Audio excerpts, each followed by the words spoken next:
Welcome to Tea with Tanya. I'm your host, Tanya Ambrose, an average millennial navigating life as a maternal health professional, nonprofit founder, and grad student. Join me in the tea tasting room where we spill the tea on finding balance and promoting positive living while doing it all.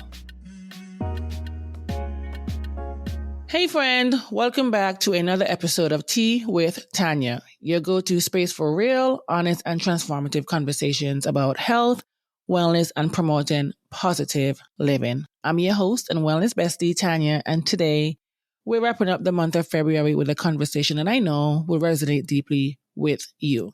We spent the last few weeks talking about whole woman wellness, what it means, why it matters, and how we can truly embrace it in 2025 and beyond.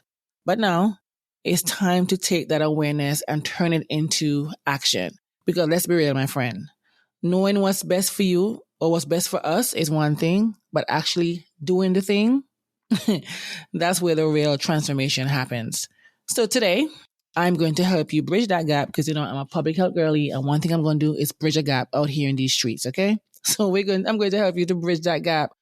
We're going to talk about what it looks like to implement daily wellness rituals, set realistic wellness goals for the month of March, and most importantly, create a plan that fits into your real life. Because wellness shouldn't feel overwhelming. It should feel natural, nurturing, and of course, sustainable. So grab your tea, let's get cozy, and let's get into it. All right. Before we get into the action steps, let's do a quick recap of what we've been diving into this month. If you've been tuning in, and if you haven't, this is the first episode, I do encourage you to go back to the first episode of this month. But if you've been tuning in, you know that February has been all about laying the foundation for whole woman wellness.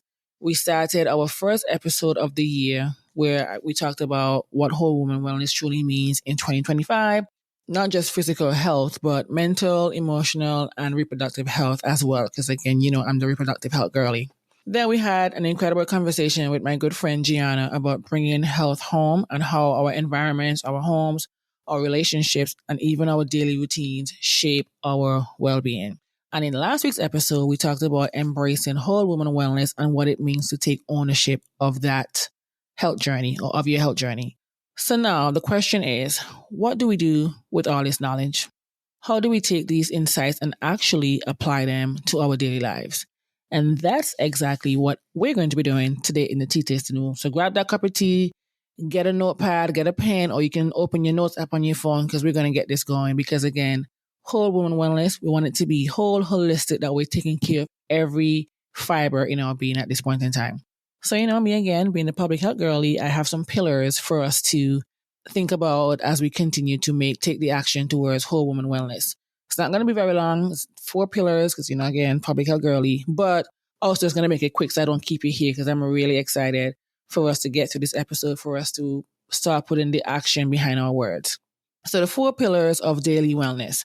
The first one is going to be mindful mornings. How you start your day, my friend, it matters. Whether that's waking up 10 minutes earlier to breathe, journal, or stretch, having a small morning ritual can truly shift our entire energy for the day. I always say a peaceful morning leads to a powerful day. Instead of waking up immediately, checking your phone, or diving into some sort of stress, just imagine starting your day with intention, presence, and peace. Because I think for me, your mornings create the foundation for your day. How you start your day affects your energy, mood, and overall well-being. So again, instead of taking up that phone immediately, going to social media, scrolling, or just doing something on your phone, checking your email, just start the day with intention so you can be present and be at peace. For me, I always notice that when I'm able to, because I'm an early riser, I'm a morning person through and through. A night person is not me. I will get up at 4 a.m. and I'll be fine. But my wake up time now is 5:30. Girl is getting up there in age, and we're trying to adjust to this cold weather that we have here in South Carolina. So the 4 a.m. wake up is, we're moving up. But I started to say, like, there have been mornings where I skip my morning routine because I may have gone to bed very late that night, which is not like me. But sometimes, wearing the many hats that I wear, sometimes it calls for that. But I can always tell that I'm going to have a shitty day, for lack of a better word, when I get up and I'm rushing to take a shower, get ready because I haven't put my clothes out to work the night before. I'm missing all these steps within my morning routine that by the time I hop in the car and I get to work, I have an attitude. Like I have a serious attitude, and I cannot sit here and tell you, my friend, where the attitude is directed to or who, because it's no one but myself. So I always say, really and truly, how you start your morning just determine how the type of day you can have. Because for me, if I start the morning rough, without the ritual, without my routine, it shifts me for the day, and then it takes damn near the entire workday for me to correct the attitude or how I'm feeling in a day. So definitely create your mornings are the foundation of your day. So you definitely want to do that with intention. You want to get up, you want to sit still, just be still and all. Nothing beats the quiet in the morning when you're just there meditating, just sitting in silence sometimes. If you have kids, nothing is better than getting up before they get up. So you have that me time for yourself as well. So you definitely want to do that. And it matters because when you intentionally craft your mornings, you move through your day with clarity, patience, and balance. And I think sometimes one of the common mistakes that we tend to make is rushing through the morning in a reactive state. That's oversleeping. Sometimes I do that. Not often, but from time to time. Then you skip breakfast and then you have those endless scrollings. We've all been there. Raise your hand if you have. And I think that's one of the common mistakes that we make that can essentially set the tone for our day. So I want for us to start thinking about how we can implement these pillars into our daily lives. Think about when it comes to the mindful mornings, you want to hydrate first. I'm sure you've been told your body is dehydrated for at least 6 to 8 hours of sleep. So starting your day with a full glass of water before coffee or tea is key. For me, I do that. Sometimes I do like 16 ounces of water. I'll add lemons to my water sometimes if I want a little flavor and just to make me drink the water even more. Or sometimes now, because I'm working on my digestive health, I've been drinking, Metamucil with my water as well. And like I said, it's usually 8 to 16 ounces before I drink my tea, before I have breakfast. So you definitely want to hydrate your body the minute you wake up. And then I want you to create a 5-minute ritual. 5 minutes is not a lot, is not like a lot of time. Think about having a moment of stillness, gratitude, or even movement that can essentially ground you before getting your day fully started. Set an intention for the day. So when you wake up, ask yourself, we talk about the post-it notes, write on your post-it notes. How do I want to feel today? Set that intention and then make sure you answer that question. And then just move your body gently. Stretching, could be a light walk or light yoga, can help to wake up your system as well. So definitely want us to take that into consideration. And one of the reflection prompt that I want you to have in your post-it note and in your journal is to ask yourself, what's one small change you can make to improve your mornings? Tell me. So before checking your phone in the morning, take 3 deep breaths and set that intention for the day. Okay, my friend? That it works wonders. Take it from me. Then pillar number 2 is the nourishment and movement. Now, I'll say this. You don't need a restrictive diet or a hardcore workout plan to be healthy. It's more about tuning into your body and what your body needs. That could be, hydration. It could be nutrient-dense foods. And it could definitely also be intentional movement, whether that's a walk, a dance break. I'm trying to get into Zumba, a yoga. That can really, really make a huge difference in your daily routine. Because again, what we put into our bodies directly, it affects our mood. And I've been noticing that as I get older, it affects your mood, your energy levels, and the long-term health as well. But let's be real. Wellness, and I've said this in the last episode, wellness isn't about being perfect. It's about being mindful of what our bodies truly need, right? Why that matters. Food is fuel and movement is medicine. I'm going to say that again. Food is fuel and movement is medicine. But both should be done in a way that makes you feel good for yourself, not what somebody is telling you to do. Oh, you should feel this way. No, both should be done in ways that feel good for you. And I think sometimes one of the common mistakes that we tend to make with that as well is associating food with guilt, with skipping meals, or with forcing workouts that feel like punishment. I know sometimes you want to push through, you're going through a set at the gym, you want to push through, but think about not necessarily forcing workouts that's going to make you feel like you're being punished. Like, that's not fun. Your workout should feel energetic. You should be happy to be doing it. Even if it's leg day and you hate leg day, you should feel happy. So you definitely want to look into that. Listen to your body, my friend.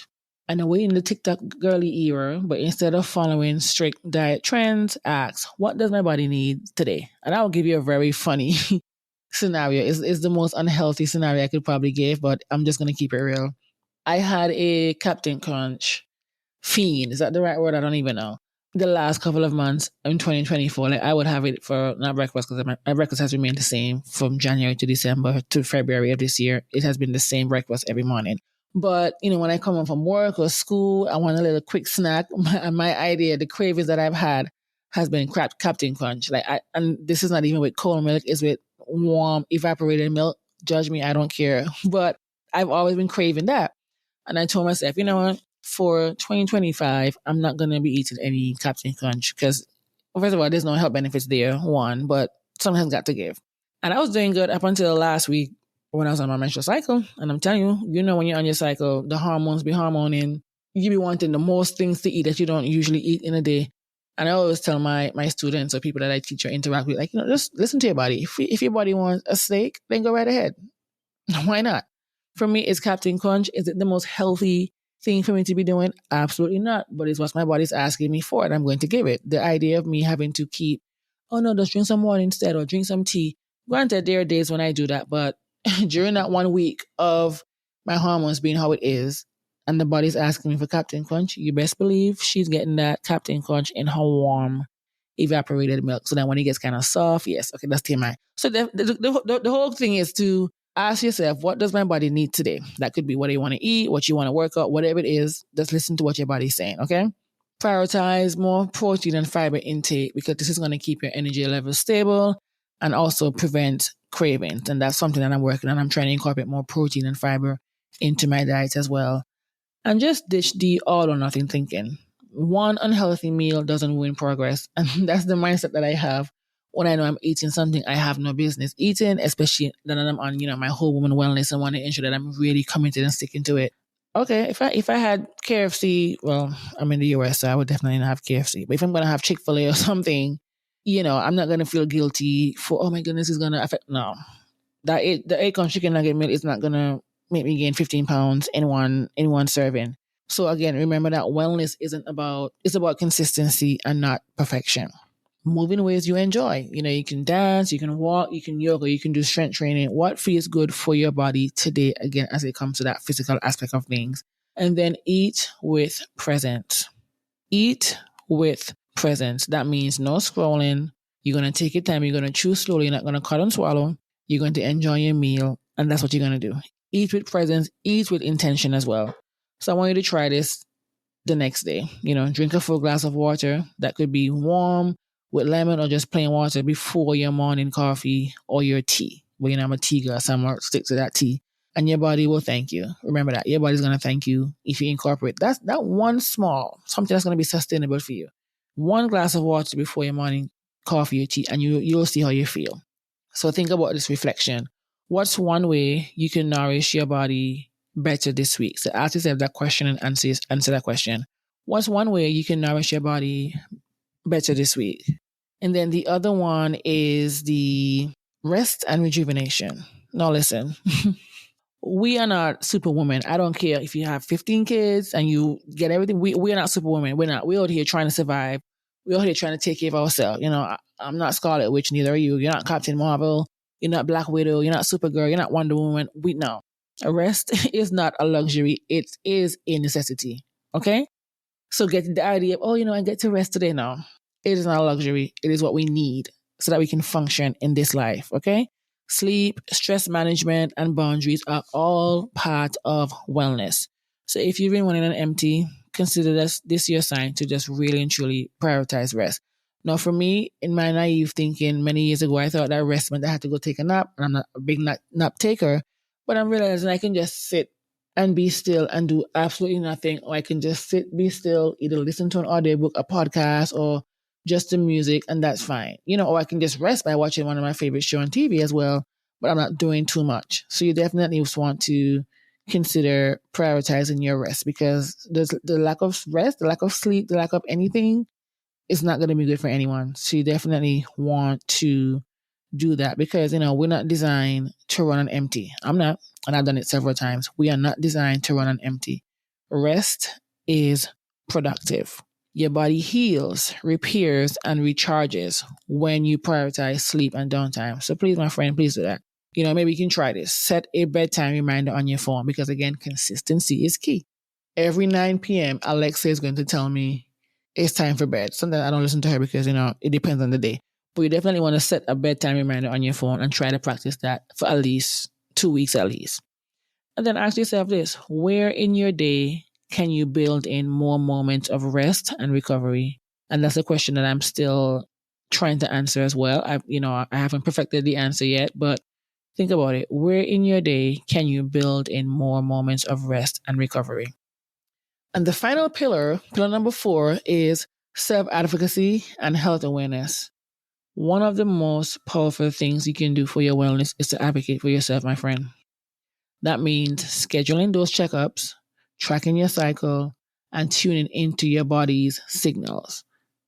No one knows your body better than you do. I don't care. No one knows your body better than you do. And being an active participant in your health rather than just waiting until something goes completely wrong. No, we're going to act first because that is the key to long-term wellness. So you want to be an active participant. Be mindful. If you have something that came on your finger, you don't know where it came from. Be vigilant, and also just really and truly look up for yourself and speak up for yourself because no one is going to advocate for yourself better than you. So think about this. What's one step you can take this month to be more proactive about your health? Think about that reflection prompt and try to answer that question. And I'd love to see some of your responses. Now that we've talked about the how, let's make it personal. I want you to take a moment and set at least 1 to 3 small but impactful wellness goals for the month of March as we approach the month of March. These could be things like I will drink more water every day. I will move my body for at least 15 minutes daily, or I will establish a bedtime routine to improve my sleep. So think about that. But before we wrap up, I want to leave you with this message. Wellness isn't about doing everything perfectly. It's about showing up for yourself, my friend, consistently, with love and with grace. So I'm encouraging you to take one step forward today.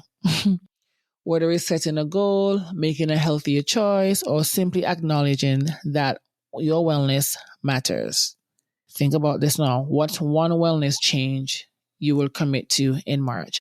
I think for me is at least drinking more water for my body weight. Another thing I want to do is I want to be able to add yoga to my morning routine, because what I usually do is I'll do like a stretch, I'll drink my water. What else? And when I'm talking about stretch, I'm stretching from my head down to my toes. Because I bought this book in 5 Below about stretching, and it's very important, and I like it. So I think for March, I want to ensure that I am drinking more water, which essentially should be my half of my body weight in ounces. So I am working on that. I'm getting there. So I think the last week in February, I'm getting there, and I think that's just one of the things the most sustainable goal that I can essentially do for the month of March, because the rest of them is like a lot of big goals, and I'm not trying to go there right now. So definitely ask yourself, what's one wellness change you'll commit to in March? Send me a DM or share it on your Instagram and tag me, my friend. I'd really love to hear from you, because you guys come into the DMs on my WhatsApp, but I really would like for you, just tag me in the story. Just come to me in the DMs. I don't care. Let me know, because I want to hear from you. All right. So thank you for being here with me for another week in the Tea Tasting Room, for investing in yourself, and for being part of this journey. Until next time, stay well and take care. I love you for listening. Thank you for joining me for another episode of Tea with Tanya. If you like this episode, be sure to share it with a friend. Don't forget to follow on Instagram at Tea with Tanya Podcast. Be sure to subscribe to the weekly Tea Talk newsletter.